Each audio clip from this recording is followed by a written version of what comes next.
Өнөөдөр бурхан багшийн эхлүүчийн өдрийн баяр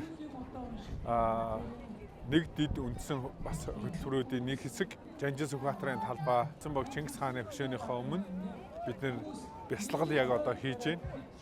Тэгээд бурхан багшийн эхлүүчийн өдөр бол жил ирэх тусам хөшөө өргөн болж хүмүүс тухайн дүүчин өдрийг хэрхэн тэмдэглэж байгаа агуулгыг одоо ойлгож ялангуяа энд одоо гэгэрэл, бясалгал, эрүүл мэндтэй спорт гэдэг олон одоо өөр өөрсдийн сонирхлоор бурхан багшийн дүүчин өдрийг тэмдэглэн өнгөрүүлж байна.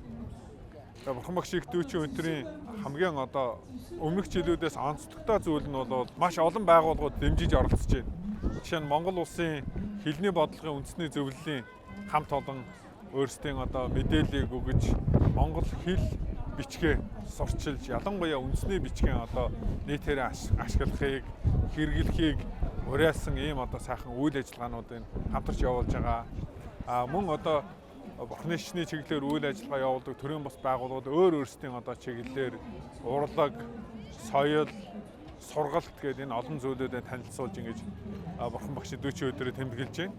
За мөн дээр нь бол энэ жилийн дүүчин өдрийн онцлог юм бол нийслэлийн засаг даргын хамгаан газар, тэгээ нийслэлийн аял жуулчлал, соёлын газар гэдэг олон газрууд нийлээд бурхан багшийн дүүчин өдрийг бүх нийтийн одоо олон улсад одоо бас гаргах.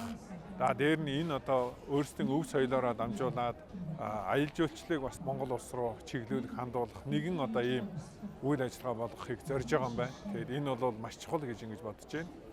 Тэгэхээр цаашид бол энэ нийслэлийн засаг даргын хамгаан газар, аял жуулчлалын газар дээр нь манай Монгол улсын соёлын яам, спорт залуучууд соёл спорт залуучуудын яам байгаа шүү дээ, тийм ээ.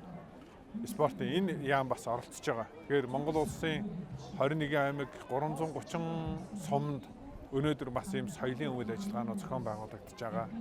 Тэгээ хүрээ хийдүүд нь бол цэвэр одоо бурхан багшийн сургаалыг тайлбарлах, Монгол өв соёл, зан заншлаа тайлбарлах, тэ залуучуудаа одоо өв соёлоо уламжлуулах энэ агуулгын хүрээнд олон талт үйл ажиллагаанууд явуулж байгаагаараа бас өргөн хүрээтэй болж байна гэж хэлэх байна. Тэгээд өнөөдөр бурхан багшийн дүүчин өдрийн энэ амар амгаланг хамтдаа түгэй гэсэн уриан дор энэ Будда фестивал гэдэг өдрийн одоо бүтэн өдрийн үйл ажиллагаагаа зориулж Будда фестивалыг хүрээндээ зохион байгуулж байгаа. Яг одоо бол энэ зохион байгуулагдж байгаа үйл ажиллагааг What Happens Today гэдэг ер нь залуучууд голчилсан одоо зохион байгуулалт хийж байгаа. Тэгэхээр залуучууд энэ өдөр юу болсон бэ гэдэг байгаа. Тэгэхээр энэ өдөр бурхан багш яаж одоо гэгэрэл сэхэрлийг олсон юм. Тэгвэл тэр их одоо хүн гэж үзэх юм бол те бидэнтэй адилхан хүн байсан байх шүү дээ. Тэгээ бурханы хотгийг олох энэ арга замыг үзүүлснийг таньж мэдээ гэж ингэ зорж байгаа. Энэ маш чухал байна. Тэгээд энэ амар амгалан хамтдаа түгэй уриан дор шөнийн ийм гэрэлт жагсаал их тайвны өргөн чөлөөгөөр энэ Чингисийн талбайгаас гандан нэгчлийн хийд хүртэл явна.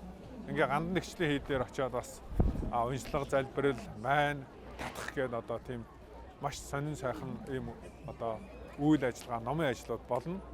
Тэгээ тэр үед бас гэрлийн шоу болно. Энд бас одоо залуучууд их сонирхож зорж очиж байгаа гэж ингэж одоо онцлохоор байна тий.